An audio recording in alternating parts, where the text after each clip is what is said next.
认识人间佛教吗？一场学者与行者的对话即将展开。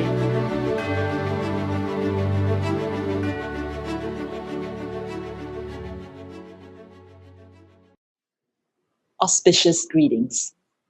My name is Wei, and I am the head of program for Humanistic Buddhism and director of the Humanistic Buddhism Center in Nantian Institute, Australia. On behalf of the Guang Institute of Humanistic Buddhism's community, I would like to thank you for joining us online for this panel series of 10 lectures on Humanistic Buddhism. This series of panels was envisioned to bring together distinguished scholars and eminent practitioners to provide insightful directions to finding a balance between the theory and practice of the Buddha's teachings. Such insights will be crucial as we forge ahead to identify Buddhist solutions to modern-day social issues.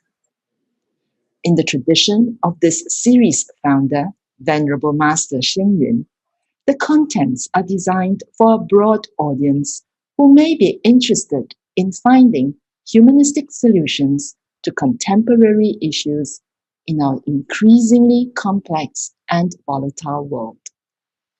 Today, I'm deeply honored to introduce the speakers for the panel, Emeritus Professor Louis Lancaster and Venerable Miao Guang. Emeritus Professor Louis Lancaster is one of the most renowned Buddhist studies scholars in the world today. Since 1968, he has held prestigious positions at the University of California, such as Chair of the Department of East Asian Languages and Chair of the Center for Korean Studies. His projects have been hugely impactful, and many of which have integrated computer-based technology to contextualize scholarly content, such as the Electronic Cultural Atlas Initiative, ECAI. In 2014, Dr. Lancaster won the Manhei Prize from the Korean Buddhist Foundation for his digital Korean Buddhist canon endeavor. Today, he continues to teach at the University of the West and consults on projects in Guang's Institute of Humanistic Buddhism and here at Nantian Institute. Venerable Miao Guang is the personal English interpreter of Venerable Master Hsing. She is currently serving at the Institute of Humanistic Buddhism as both its Deputy Chancellor and Director of the Department of International Affairs. She is also the director of two mega English translation projects, the Guang Dictionary of Buddhism and the complete works of Venerable Master Hsing. Venerable Miao Guang also lectures and advises projects in Nanhua University in Taiwan, Guangming College in the Philippines, University of the West in America, and Nantian Institute in Australia. Today's panel is entitled Prajna-Paramita in the Humanistic Buddhism Perspective. Dr. Lancaster will unravel the Bodhisattva in the Perfection of Wisdom Buddhist texts. Venerable Miao Guang will provide a response based on the pragmatic and experiential perspectives of Guang. It is now my honor and privilege to hand over the proceedings to Emeritus Professor Louis Lancaster. Thank you. Thank you very much, Venerable Wei, and to Venerable Miao Guang and all of the people at Guangshan.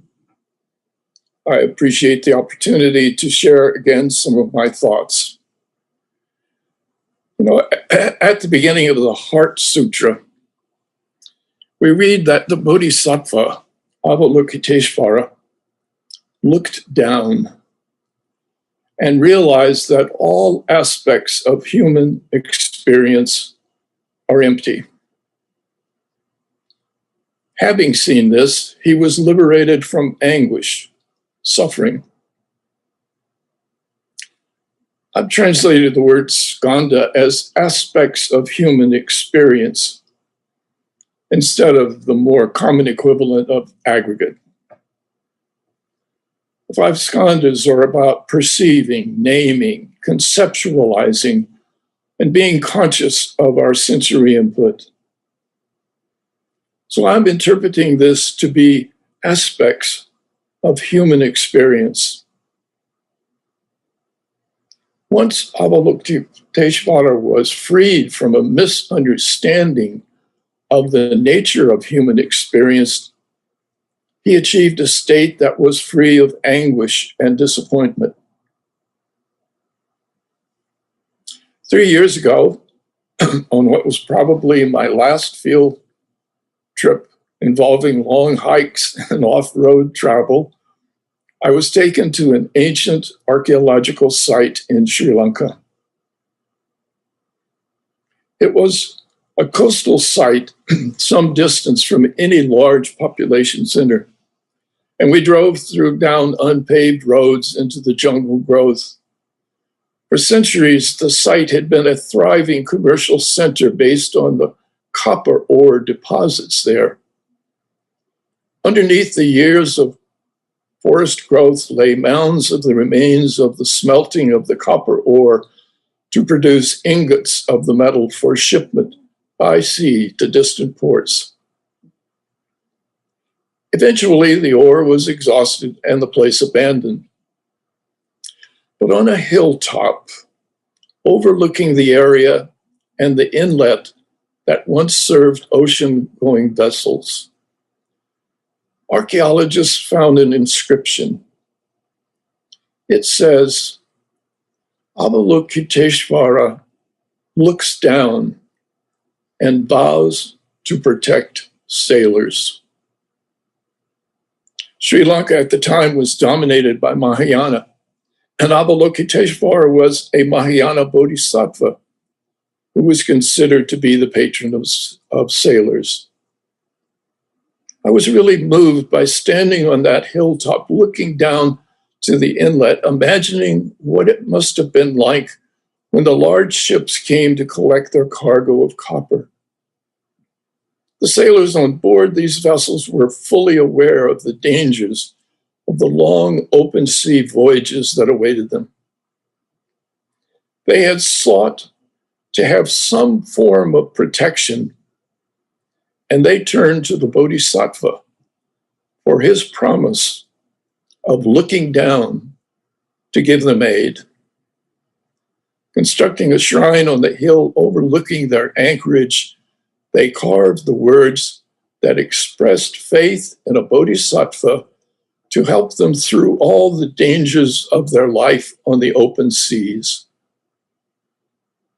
I think that inscription tells us an important story about the fact that ordinary people viewed bodhisattvas as protectors in everyday life. They were not considered to be only in remote caves or forests doing meditation, but they were present even in the bustle of a busy seaport. Now, in the 8,000-line Prajna-Paramita Sutra, the teaching is done, strangely enough, by arhats, the Buddha, Subhuti, Shariputra, Ananda. Only Maitreya, described as still a bodhisattva in Tushita heaven, has a few passages which can be said to be the direct teaching of his own. But he's a bodhisattva who is heading for Buddhahood in his last and next rebirth. Just like Shakyamuni in his past lives was identified as a bodhisattva. In the main body of the sutra, surprisingly enough, there is no passage that contains the words of a bodhisattva of the type being praised by the arhats. Our Prajna-Paramita Sutra is for the main merely descriptive of the activities of bodhisattvas. We're told what they learn, how they meditate, what journeys they take. They are ideals that are held up as examples for others to follow. For example, in the Heart Sutra, the experience of Avalokiteshvara is described, but the teaching is still in the voice of the Buddha. It is not until we come to the Jataka tale at the end of the sutra that we have examples of what a bodhisattva actually taught. There we find an aspiring bodhisattva, Sadaparudita, searching for and finding a bodhisattva who can teach him. He finally arrives at the place where Dharmagata is staying. His request for teaching is met by Dharmagata, who begins with a formal statement about Prajna-Paramita. These, I'm going to quote, are the first words in the Prajna-Paramita Sutra that are attributed directly to a bodhisattva. Dharmagata said, "O gentle son, the Tathagata teaches that all things are unreal, like a dream. If a person does not know this, they will grasp at names, words, and expressions for the body. Such people will imagine the Buddhas are coming and going, but they do not know the reality of things. A person who imagines the Buddhas as coming and going is foolish and ignorant, continuously undergoing birth and death, coming and going in the 6 destinies. They are separated from the Prajna-Paramita and the Buddha-Dharma." Now, when Dharmagata finishes his first discourse, he enters into a deep state of samadhi and does not teach again until he emerges from this meditative trance. As he comes out of his trance, he speaks of his insights. In Mahayana, it would appear that a bodhisattva, as well as a Buddha, first enters samadhi, and the audience gathers around the meditating figure, waiting for him to come out of the trance state and speak. In the case of Dharmagata, his first words are a long metric verse. Everything being equal, Prajna-Paramita is equal. Everything being separated, Prajna-Paramita is separated. Everything being immovable, Prajna-Paramita is immovable. Everything being without thought, Prajna-Paramita is without thought. His message is that Prajna-Paramita is no different from all the other aspects of human experience. It is not something that is separated and different. If we know what is really the case with thought or the nature of the world around us, indeed with everything, we know what is really the case with Prajna-Paramita at that point. This leads us to consider the nature of samadhi and the experiences practitioners have while doing meditation. While Theravada Pali texts give us the name of 3 samadhis, Mahayana texts have multiple listening that provide names for hundreds of them. And when the Bodhisattva Sadaparudita heard the teaching of Dharmagata that followed his samadhi, the next text tells us, quote, "Then Sadaparudita Bodhisattva, upon that very seat, attained the samadhi in which everything is equal, the samadhi in which things are separated, the samadhi in which things are immovable, the samadhi in which things are without thought." In other words, Sadaparudita was led to enter the same trance states as those of Dharmadgata, and a name was given for each one of them. Having had this experience of hearing about the insights of the teacher, Sadaparudita then has the ability to have those same samadhis. The teaching is no longer just something he has heard. It becomes something he experiences. Now, the pattern of a teacher first entering a profound mental state with all the realization that results gives the view that only the teaching of one who has achieved such states is worthy to be heard. This suggests that the source of Buddhist thought expressed in the sutra is to be found in the samadhi trances of the Buddha and Bodhisattvas. Another example of this is the well-known Lotus Sutra. We are told that while teaching, the Buddha enters samadhi and the audience around him wait until he emerges from the meditation. The words that he spoke at that point are the content of the sutra. We're not told what the first teaching that he taught before he paused and went into that deep state of concentration. I believe we should pay close attention to these descriptions of the process by which the sutras describe their own appearance. We should also search for those teachings which are related to the bodhisattvas and their insights compared to the ones given by the Buddha and his disciples who were considered arhats. This exploration is a search for the way in which bodhisattvas were thought to teach. The Dharma of the Buddha and the arhat was seen as primary, and nothing which the bodhisattvas teach was considered to be in conflict. However, the style of presenting the material is different. And this raises the question of whether bodhisattvas had their own style of teaching.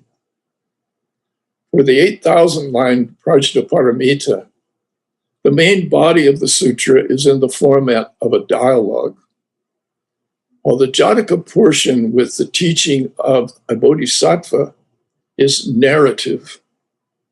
In other words, the narrative makes the material much more available for an audience. So I recommend that you read both types and see how each one communicates the Dharma. Thank you, Dr. Lancaster, for reminding us that the popular Heart Sutra helps us to be free from misunderstanding of human experience so that we can relieve anguish and confusion. Indeed, the human experience is often moving, and the perfection of wisdom texts help us to see these experiences as they really are, that they are nothing more or less than the Prajna-Paramita itself. Next, let us unpack the pragmatic and experiential perspectives of Fo Guangshan. For this, I now turn the floor to Venerable Miao Guang. Thank you. Thank you, Venerable Guang, and thank you, Dr. Lancaster, for the very insightful and concise introduction of Avalokiteshvara Bodhisattva's experience. And today, I would also like to share a little bit about my explorations of the Prajna-Paramita based on my experiences at Fo Guangshan and also as the interpreter to our founder, Venerable Master Hsing Yun. As you have heard Dr. Lancaster's presentation or description of the story within the sutra, this brings back memories about my first experiences as a Buddhist. When we were young, as we attended the rituals or the ceremonies at the temple, We were always told by the Venerable that by laying prostrations and chanting to the Buddha, we have a chance to connect with the Buddha in the highest form, that is Prajna.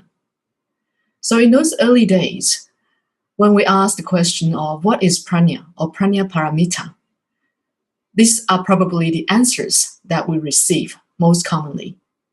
That Prajna is beyond knowledge and wisdom. It is the ultimate freedom, and it gives us the infinite potential. It is our true face and our true thusness and Buddha nature. Certainly, these answers gave me a chance to look up and high about my ultimate goal as a Buddhist. But as I journey down the path of my life as a monastic, whenever I ponder over the meaning of the Dharma during my meditative practices, as well as my study of the Sutra, sometimes I tend to feel stuck and lost as to how exactly do I realize these highest and supreme levels of attainment. And later on in my life, Venerable Master Hsing Yun shared some more answers to help us dwell deeper into the meaning of Prajna on all levels.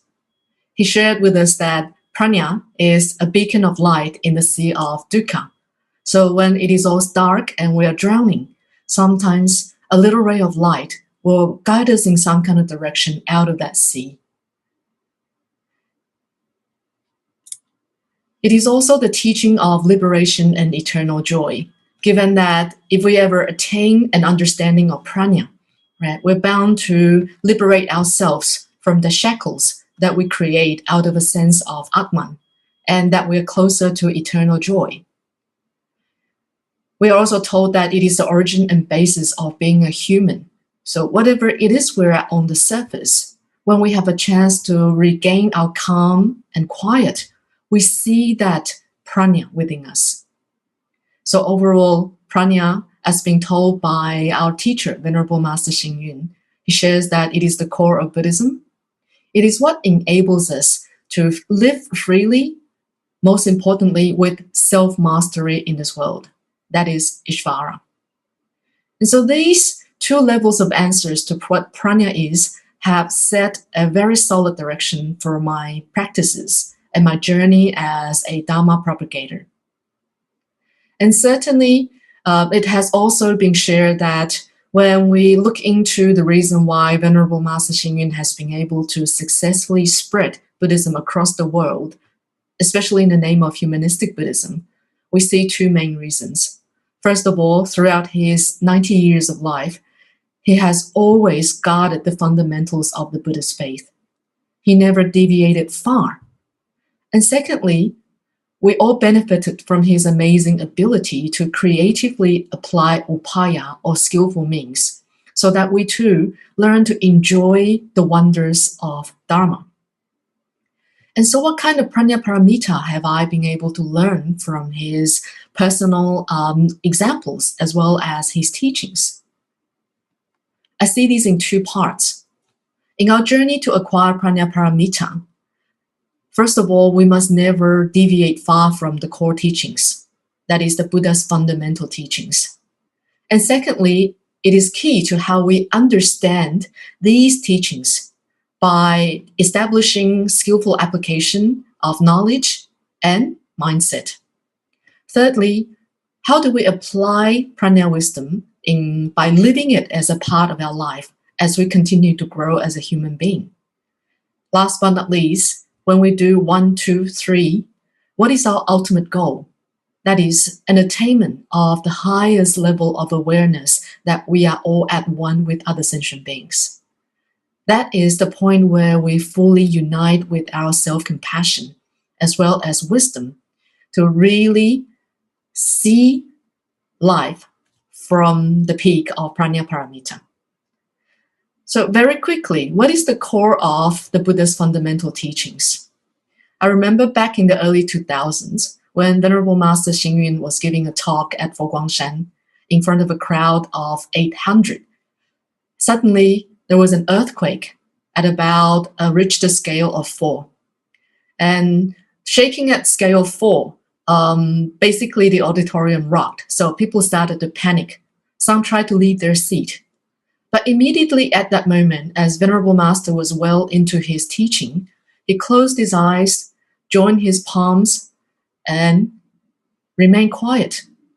And as he did that, although the auditorium was still shaking, I could see immediately the rest of the audience also bathing in his own calm. They regained their sense of safety and wellness. And then, as soon as the earthquake stopped, Venerable Master opened his eyes and went right back to the teaching. It was as if nothing ever happened.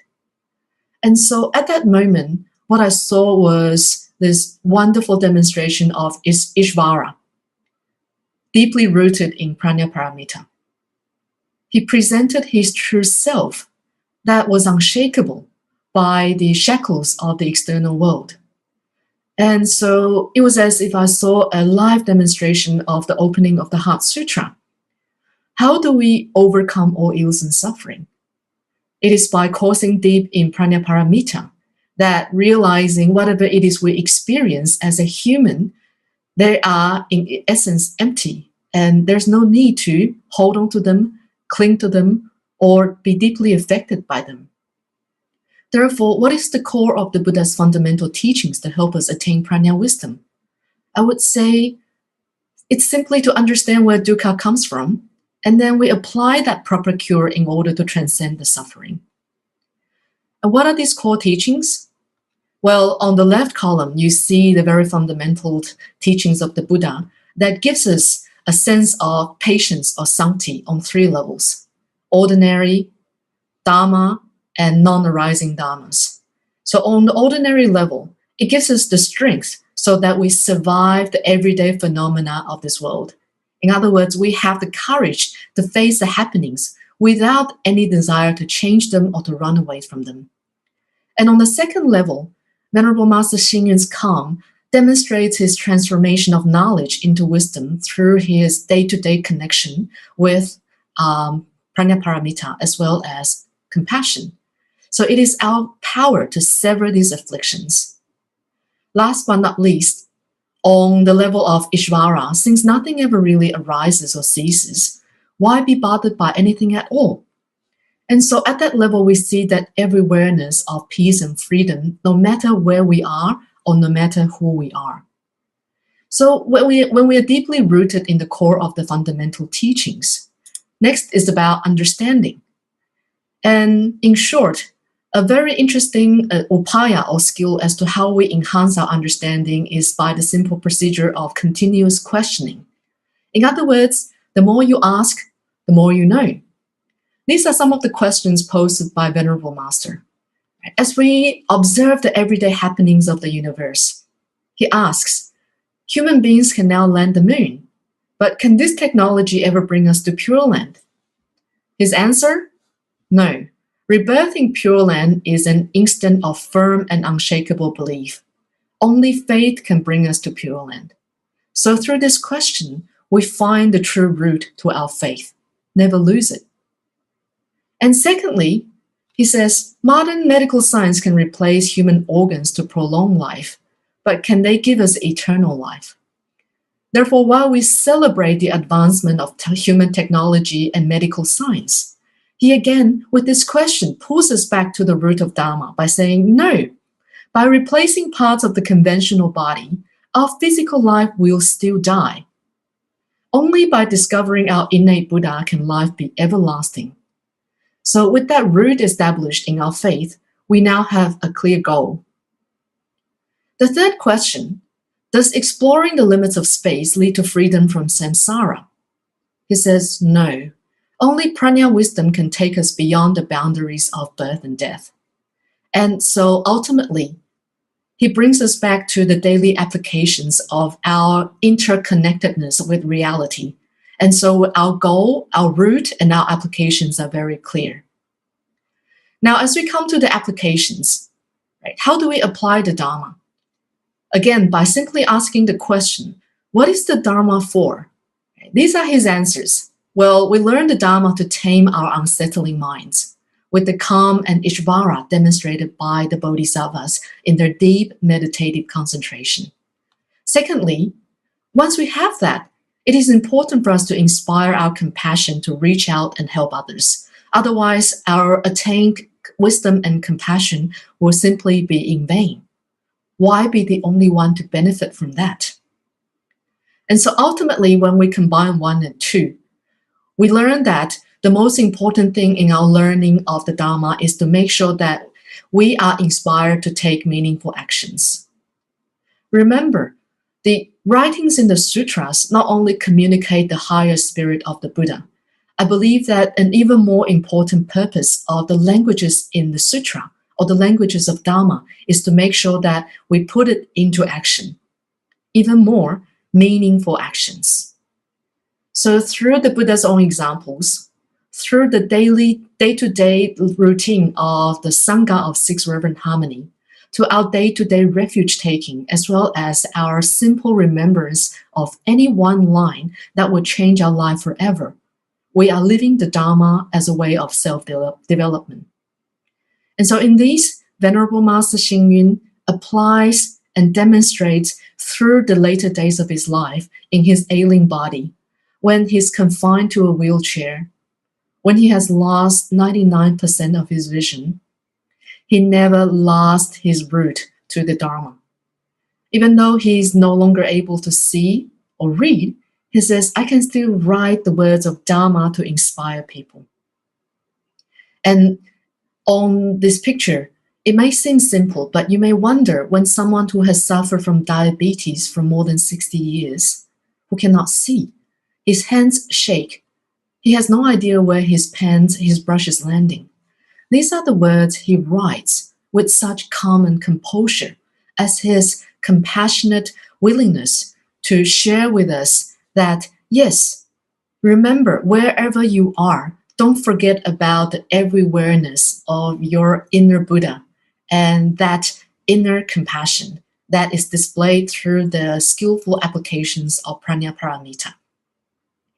I would like to save some of these stories later as my responses to the questions Venerable Jue can lead. But I would like to go right to number 4. Okay. So fourthly, having understood the core, finding a way to understand what prajna wisdom is, and experience the different ways to apply it, our ultimate attainment is to realize the oneness and coexistence among all beings. So what do we attain at the end of the day as we experience the presence of prajna? First of all, never leave the ultimate teaching of interdependent co-arising, because this gives us a sense of awareness that we are all equal.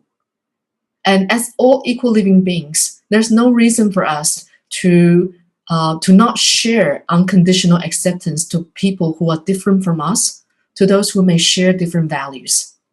And by doing so, we continue to coexist with our fellow human beings and friends in the common presence of compassion and harmony. In other words, as a Bodhisattva who progresses down the path of Buddhahood, their greatest realization is that only when all is happy will a Bodhisattva's happiness thereby be true. And certainly a couple of methods shared by Venerable Master to realize equality, oneness, coexistence, compassion, and clear insight are through many of his conversations with the people he interacts with. For example, the young Filipino students who come to study at Guang College, founded by him. Right? He says, I don't know you, but you are part of my family, so I will do everything I can to help you. And in his most well-known visit to the September 11 attack, where he went to give a blessing, he unconditionally shared his prayer as a universal value amongst all religions. He said his prayer to not only Buddha, but also to God, to Allah, to Jesus, to Muhammad, which touched the hearts of all those who were present, those of different racial, cultural, and national backgrounds. He opened their hearts with his sense of compassion and equality. And so at the end of the service, Although they had no idea who this Buddhist master was, all they wanted and needed at the end of that session was to walk up to him for a moment of blessing so that everybody too can feel the sense of Ishvara or self-mastery demonstrated by a Buddhist practitioner.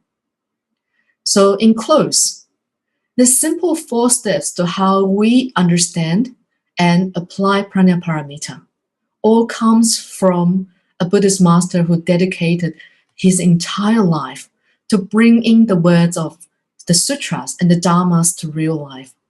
He says, for as long as I'm breathing, as long as I'm alive, I will dedicate every bit of my life, every bit of my energy, every bit of my effort to the benefit of the spiritual growth of all living beings. So, to close, I would like to present to you this 4-part chart of how Venerable Master can help us understand Prajna-Paramita and then actually practice it. Number 1, the core, which is the Buddha's fundamental teachings. Number 2, the only way to understand it is to skillfully apply it, to apply our knowledge and to establish that upaya mindset. And in application, never forget that it is a part of our daily life. And finally, the highest attainment of any bodhisattva is not just prajna, but prajna paired with the compassionate awareness that we are all one. So that is what I have to share. I hope it echoes Dr. Lancaster's insightful sharing of the Prajna-Paramita Sutra. Thank you. Thank you, Venerable Miao Guang, for sharing your personal journey of realizing the supreme prajna and sharing also Venerable Master Hsing Yun's teachings to live freely and creatively with compassion and wisdom, even in the middle of an earthquake. And see how the Bodhisattvas in the Buddhist texts come to life through us having confidence and faith in the inner Buddha that is already in all of us, and our interconnectedness with reality. As many reach out to popular self-help books, let us not forget to also look at the lives of the noble people around us. It is now time for the more conversational part of the panel. There are some burning questions in my mind related to this panel's theme, and I would like to hear your responses.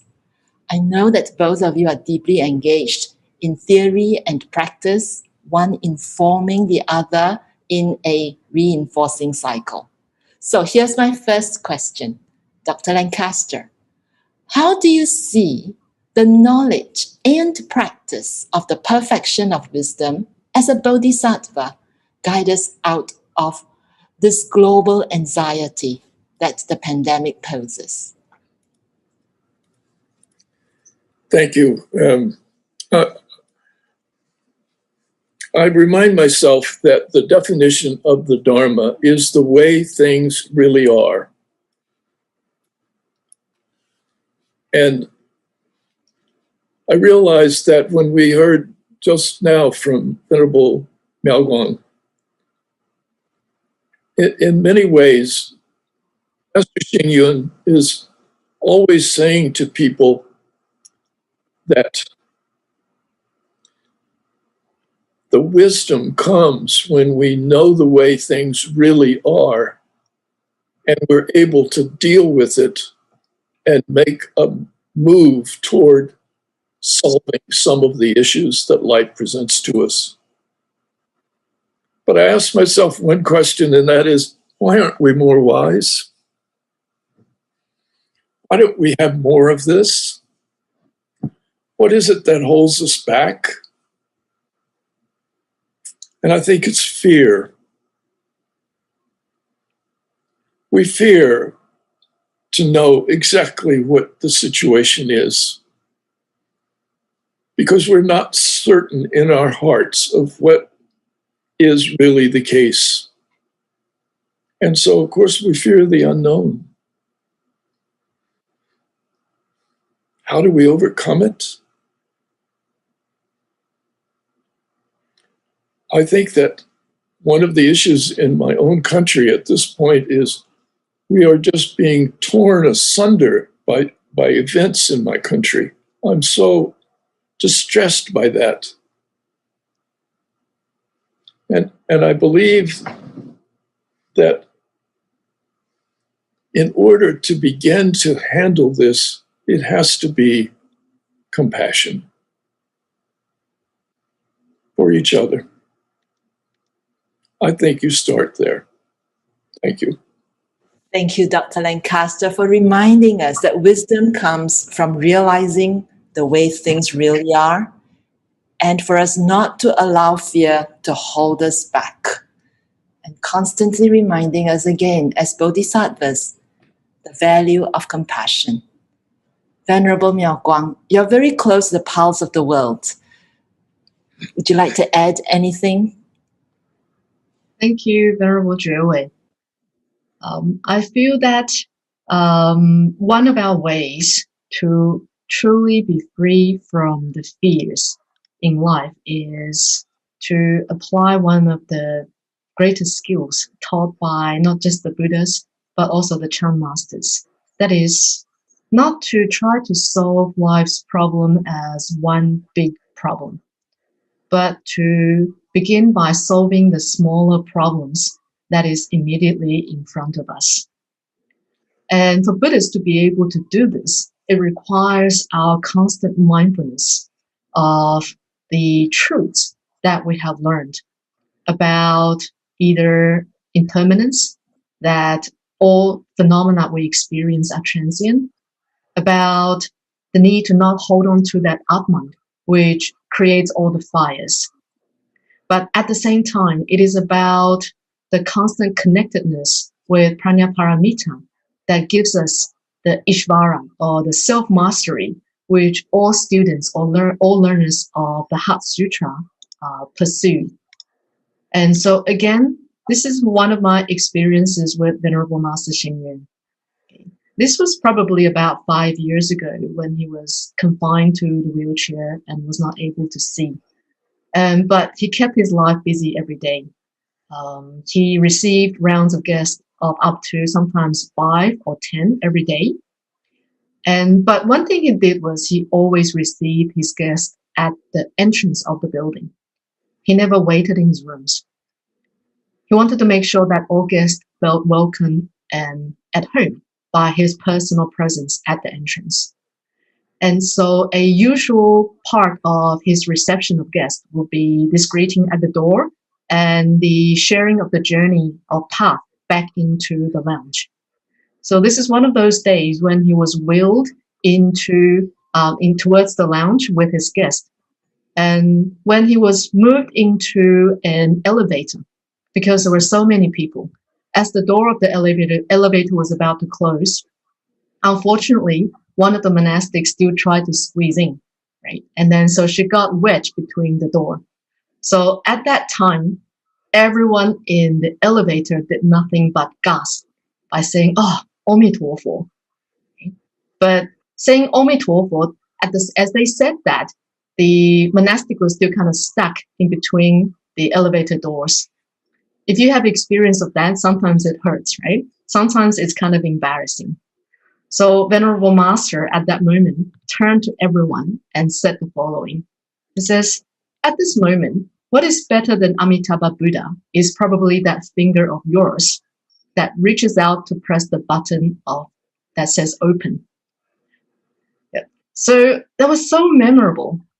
It again brought me back to the reality of Dharma in our everyday life. So the question of, can Dharma solve our smallest problems in front of us? If we can do that, right, it's like eating a whole cake bit by bit. You will no longer choke on the big pieces, but you learn to enjoy every small piece that also gives you the joy and the Ishvara. So for me, I feel this is probably one of the ways I can try to be free or to be further from the faces of fear. Thank you, Venerable Miao Guang, for encouraging us to take baby steps through mindfulness of reality, and with practical, wise, and compassionate examples from Venerable Master Hsing. Now I have a more personal question for you. As the English interpreter to the Venerable Master, you have had the privilege of observing a Buddhist master of tremendous compassion and wisdom. What is the most memorable moment to you in the way the Venerable Master has demonstrated the skillful wisdom of Prajna-Paramita in his daily life? Okay. How much time do we have? I have a very long list. Well, Yes. it is the most memorable moment. Yes, indeed. The privilege of being able to observe almost a human version of the historical Buddha in front of me was not just his amazing wisdom and compassion to really change people's lives, but the most memorable moment was probably sometimes, again, the smallest bits of fun that he shows. He shows the innocence of his heart in the simplest moments of life that not only brings a smile to people's face, it also relieves people from sometimes their pain or suffering. This is another moment. As Venerable Master Hsing travels the world a lot, everywhere he goes, he's almost received like a superstar. The devotees will be very excited to see him, and in many cases, he will be crowded by groups of people. So it was one of those days when we were on our way to the airport, and a group of ladies, very well dressed, elegantly dressed ladies, saw Venerable Master, started to squeal and crowded Venerable Master Hsing. They just wanted a picture with him, right? And none of them wanted to miss the chance as we were moving. So they were scrambling.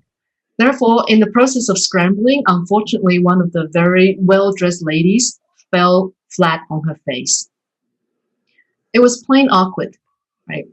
We were not sure what to do because it was meant to be the happiest moment of her day. And then it turned into a nightmare. And it was at that moment I saw Venerable Master's skillful wisdom in resolving the crisis. So he calmly turned to the lady and said, "One prostration will do."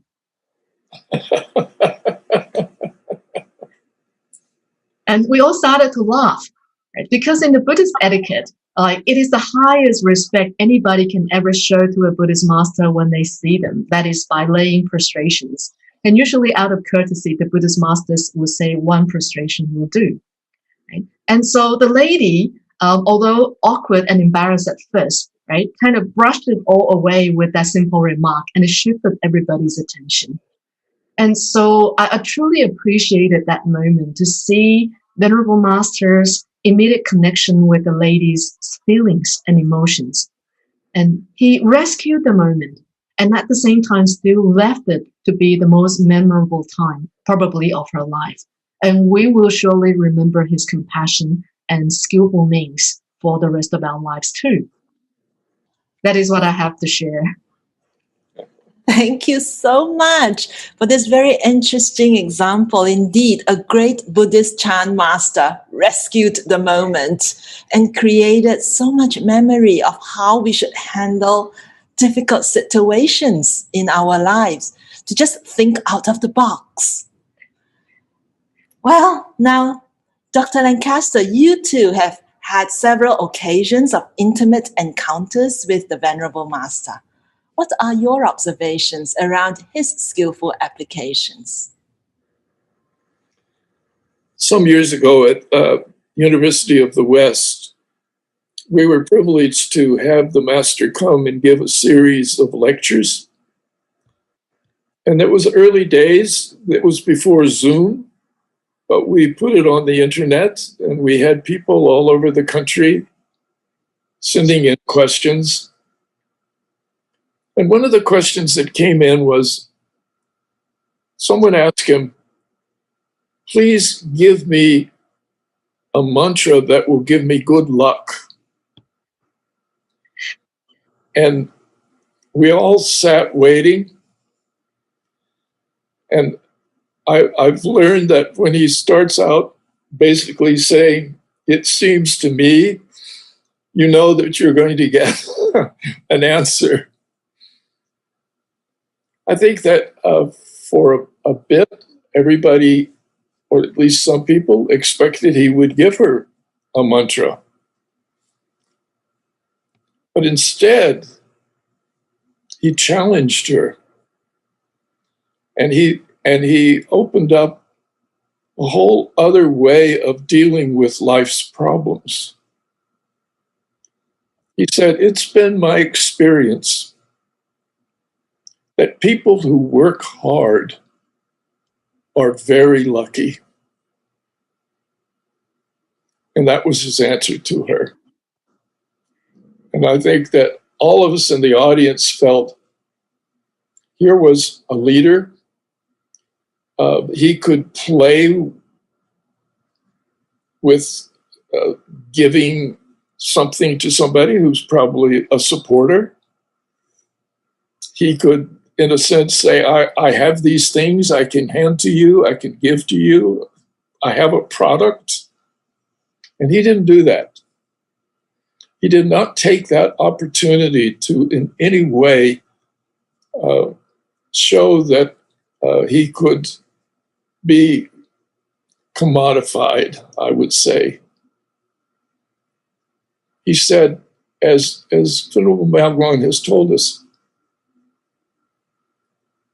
that people who work hard, people who put forth effort, and that's daily effort, in their jobs, with their families, with other people, with their own lives. These are the lucky people. These are the ones who really have the luck. I've never forgotten his answer. It was such a shock, but it was perfect. Thank you, Dr. Lancaster. Indeed, Bodhisattvas are those who understand conditions. They don't deliver fixed solutions. They surprise us, but leave such memorable moments for all of us. Thank you so much for sharing.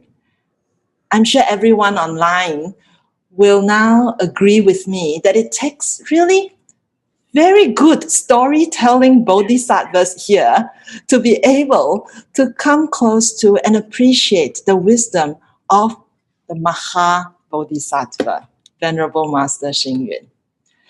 So we are fortunate that time permits a couple more questions. So my next question for Dr. Lancaster is about the unfortunate power inequality that we are surrounded by.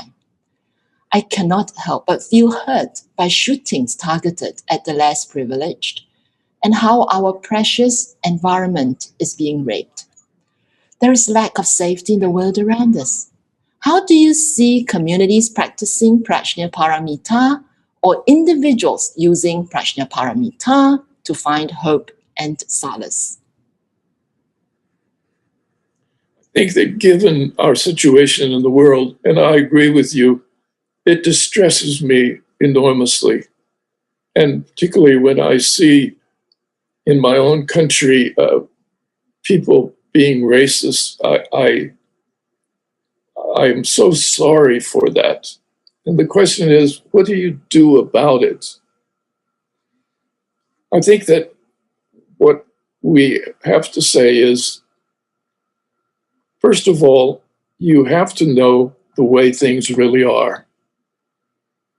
The closer you can come to understanding exactly what's going on in the world, the closer we can come to perhaps solving it. It's like the COVID.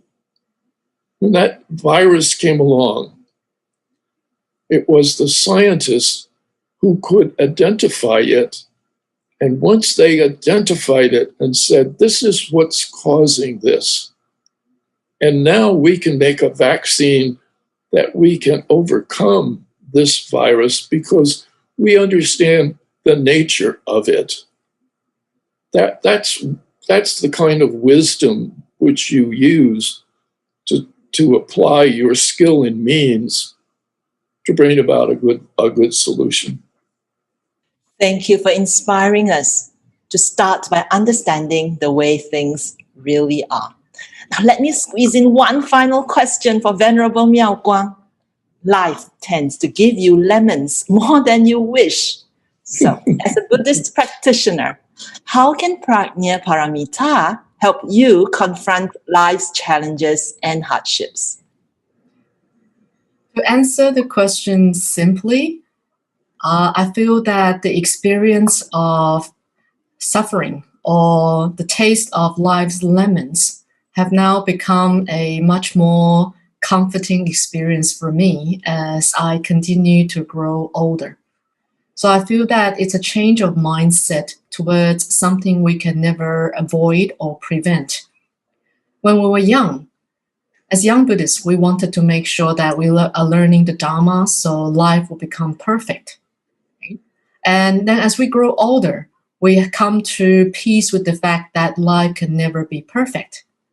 But I think 20 years into my journey as a Buddhist practitioner, I think I'm now into the third phase, that not only have I accepted the prevalence of suffering and challenges, I'm now ready to open my arms to welcome them, because I know at that moment, only by accepting these challenges and sufferings in life will I open my door to change or personal growth. So although I may not yet have the wisdom or the skill to overcome this suffering, I feel that it's like I now know how to put myself into the driver's seat so I can begin to learn how to drive. And so I would say, let every part of journey be a valuable experience for you. And without us having to label it as good or bad, because you never know, right? For people who fall, they could fall, next to a pile of gold. For you never know, right? People who fail, that's only because another chance of success is waiting for them on a different path that they otherwise would never see had their original path being a smooth one. So I would say, again, the skills of Prajna-Paramita is to keep us in a state of insightful awareness, where we truly understand the Dharma or the world as they are. I mean, it's going to be a tough journey, but it's going to be very worthwhile. So hanging there, it's not the end when you taste lemon, right? It's not the end when you fail. It's not the end when you suffer, because more are yet to come. Thank you, Venerable Miao Guang. Perhaps it is not just age, but age in the Dharma is what is giving you the insight of what lemons really taste like. Indeed. I'm sure we can sit here all day to listen to both your experiences and wisdom.